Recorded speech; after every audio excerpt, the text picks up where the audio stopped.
Hello children, this is Jesus little friends channel. இந்த சேனலுக்கு உங்களை அன்போடு வரவேற்கிறோம். இந்த சேனல் மூலமாக நாம் பைபிள் கதைகள் கேட்கவும், பாடல்கள் பாடவும், இயேசுவின் அன்பில் வளரவும் போகிறோம். குட்டீஸ், நினைவில் வச்சுக்கொள்ளுங்க, இயேசு உங்களை மிகவும் நேசிக்கிறார். இன்னைக்கு நாம் பைபிளில் நடந்த அற்புதமான ஒரு விடயத்தை பற்றி தான் பார்க்க போகிறோம். அது என்ன தெரியுமா? அதுதான் இந்த உலகம் எப்படி உண்டானது என்ற விடயம். எனக்கு தெரியும் உங்களுக்கு இதை பற்றி தெரிஞ்சுக்க ரொம்ப ஆவலாக இருக்கீங்கன்னு. ஓகே, நாம் அதை பற்றி பார்ப்போம். ஏன் குட்டீஸ், உங்களுக்கு ஏதாவது ஒன்று செய்ய நிறைய பொருட்கள் வேணும் இல்லையா? எக்ஸாம்பிளாக ஒரு பேப்பர் போர்ட் செய்கிறதுக்கு உங்களுக்கு பேப்பர், சீசர், க்ளூ இதெல்லாம் தேவைப்படும். ஆனால் தேவன் ஒன்றுமே இல்லாமல் தான் இந்த உலகத்தை படைச்சாரு.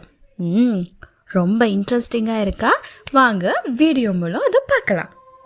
ஆரம்பத்தில் இந்த உலகத்தில் ஒன்றுமே இருக்கலை, ஒரே இருட்டு. வெளிச்சத்தாரத்துக்கான எந்த பொருளுமே இங்கே இருக்கலை.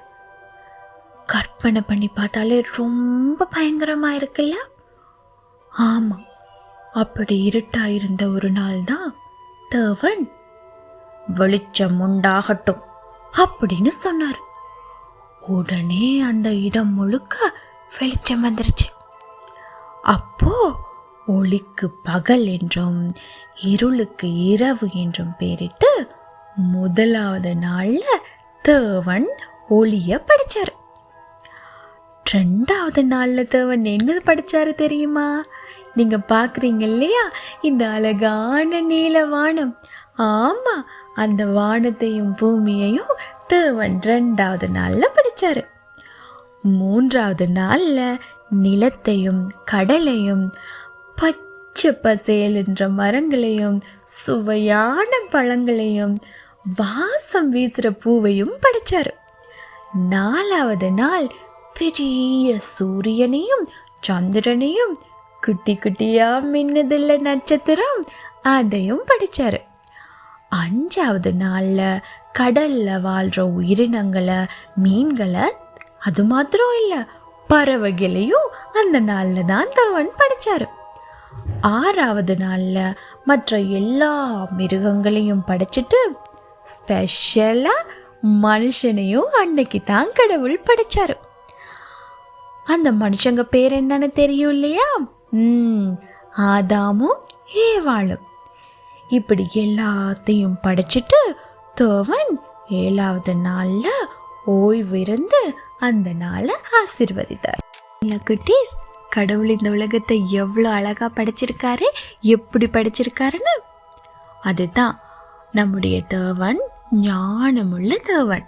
அது மாத்திரம் இல்ல, சக்தி உள்ள தேவனும் கூட. அதனால தான் அவருடைய வாயின் வார்த்தையை வச்சே இந்த உலகத்தை படிச்சு முடிச்சிட்டாரு.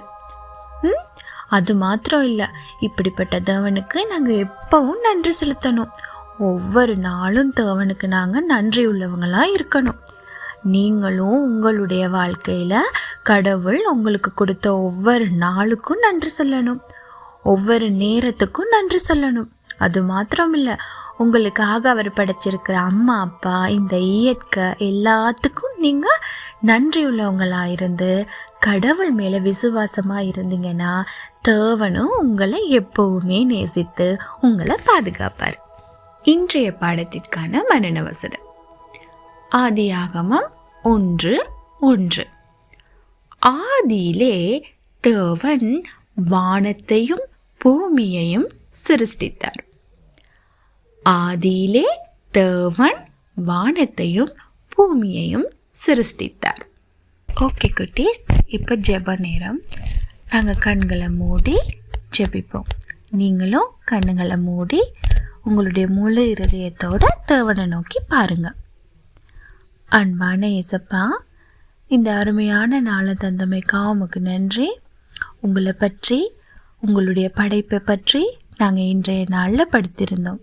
தேவனே, நீங்கள் எவ்வளவு ஞானமானவர், எவ்வளவு அன்பானவர். எங்களுக்காக இது எல்லாத்தையும் படைத்ததற்காக உமக்கு நன்றி செலுத்துகிறோம். எங்களுடைய வாழ்க்கை முழுக்க நாங்கள் உங்களுக்கு நன்றியுடையவர்களாக இருக்க நீர் எங்களை வழிநடத்தும்படியாக ஜெபிக்கின்றேன். இயேசு கிறிஸ்துவின் நல்ல நாமத்தில் ஜெபிக்கிறேன் நல்ல பிதாவே, ஆமேன். சரி குட்டீஸ், இன்றைய கதை இதுதான். அடுத்த வாரம் ஒரு புதிய விடயத்தோடு சந்திப்போம்.